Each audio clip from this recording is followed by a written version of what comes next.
तुमने कभी सोचा है कि अगर एक आदमी 30 दिन तक अपना वीर्य रोक ले तो उसके अंदर क्या बदलता है?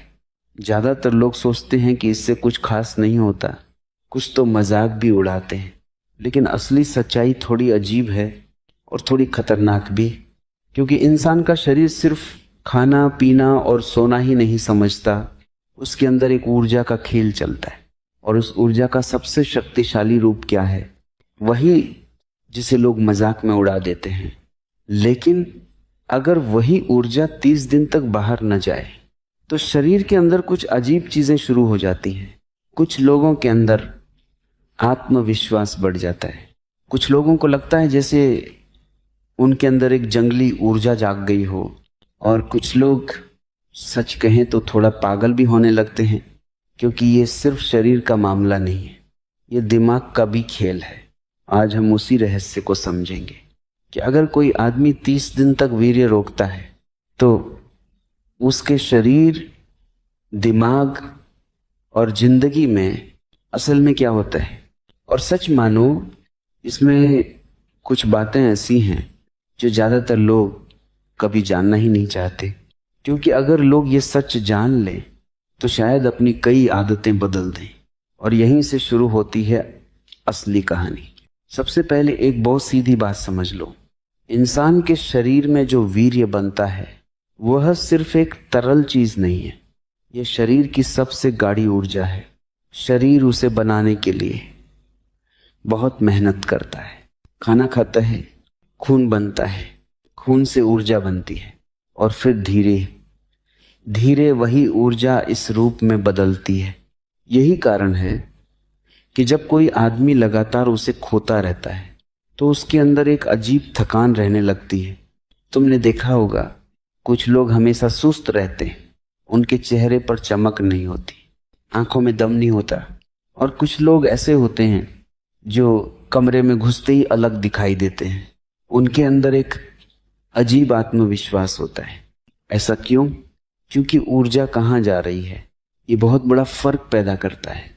अब कल्पना करो, अगर वही ऊर्जा 30 दिन तक बाहर ही न जाए तो क्या होगा? शुरू के कुछ दिन बड़े आसान होते हैं। पहले 3-4 दिन तक आदमी को लगता है सब बिल्कुल सामान्य है, लेकिन 7 दिन के आसपास एक अजीब बेचैनी शुरू होती है।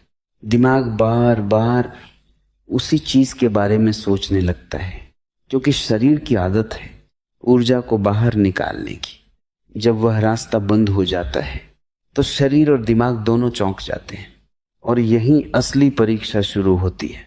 कई लोग यहीं हार मान लेते हैं, लेकिन अगर कोई आदमी इस चरण को पार कर जाए तो धीरे धीरे कुछ अजीब बदलाव होने लगते हैं। सबसे पहले जो चीज बदलती है वो है आंखें। आंखों में एक अजीब चमक आने लगती है। लोग नोटिस करते हैं कि ये आदमी पहले जैसा नहीं दिख रहा।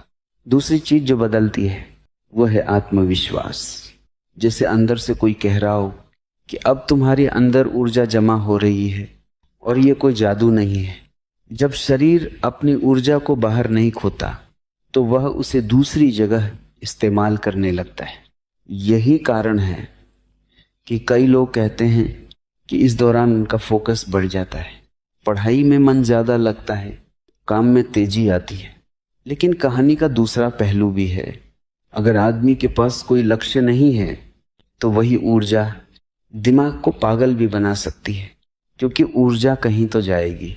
अगर वह किसी अच्छे काम में नहीं जाएगी तो वह कल्पनाओं में जाएगी, और कल्पनाएं कभी कभी आदमी को और कमजोर बना देती है। इसलिए सिर्फ रोकना ही काफी नहीं है, ऊर्जा को दिशा देना जरूरी है। कुछ लोग इस समय व्यायाम शुरू कर देते हैं, कुछ लोग पढ़ाई में डूब जाते हैं, कुछ लोग रचनात्मक काम करने लगते हैं और तब वही ऊर्जा उनकी जिंदगी बदलने लगती है। अब जरा 20 दिन के आसपास की बात करें।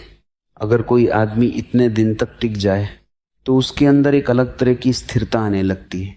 अब बेचैनी कम हो जाती है, शरीर मानने लगता है कि ऊर्जा को संभाल कर रखना है, और यहां से एक नया अनुभव शुरू होता है। कुछ लोगों को लगता है कि उनका चेहरा ज्यादा आकर्षक हो गया है, लोग उनसे बात करना पसंद करने लगते हैं। ये कोई जादू नहीं है। जब आदमी खुद को कंट्रोल करता है तो उसके हाव भाव बदल जाते हैं, उसकी चाल बदल जाती है, उसकी आंखों में गंभीरता आ जाती है और लोग उसी को आकर्षण समझते हैं। अब बात करें 30 दिन की। अगर कोई आदमी सच में 30 दिन तक अपनी इस ऊर्जा को रोक ले तो उसके अंदर दो में से एक चीज होती है, या तो वह बहुत मजबूत बन जाता है या फिर बहुत बेचैन। फर्क सिर्फ एक चीज का है, उसने उस ऊर्जा का क्या किया। अगर उसने उसे काम सीखने और शरीर को मजबूत बनाने में लगाया तो वो पहले से बिल्कुल अलग इंसान बन सकता है।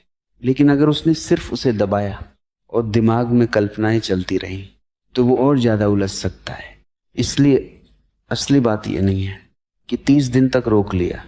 असली बात यह है कि उस दौरान तुमने अपने अंदर की ऊर्जा को कहां भेजा, क्योंकि ऊर्जा को रोका नहीं जा सकता। या तो वो ऊपर उठेगी या फिर तुम्हें नीचे खींचेगी, और यही इंसान की असली परीक्षा है। बहुत लोग सोचते हैं कि ताकत सिर्फ शरीर की होती है, लेकिन सच तो ये है सबसे बड़ी ताकत है खुद पर नियंत्रण। जिस दिन आदमी खुद पर नियंत्रण सीख लेता है उसी दिन से उसकी जिंदगी बदलने लगती है। और शायद यही कारण है कि इतिहास में कई लोगों ने अपनी ऊर्जा को संभालना सीखा, क्योंकि उन्हें पता था अगर आदमी अपनी सबसे शक्तिशाली ऊर्जा को संभालना सीख जाए तो वो अपने जीवन को पूरी तरह बदल सकता है। लेकिन सवाल अब भी वही है, क्या आदमी सच में अपने ऊपर इतना नियंत्रण रख सकता है, या फिर आदतें हमेशा जीत जाती हैं। और यही सवाल हर आदमी को खुद से पूछना पड़ता है। लेकिन कहानी यहीं खत्म नहीं होती, क्योंकि असली बदलाव शरीर में नहीं दिमाग में शुरू होता है। जब आदमी कई दिनों तक अपनी इच्छाओं पर काबू रखता है तो उसके अंदर एक नई समझ पैदा होती है, उसे एहसास होने लगता है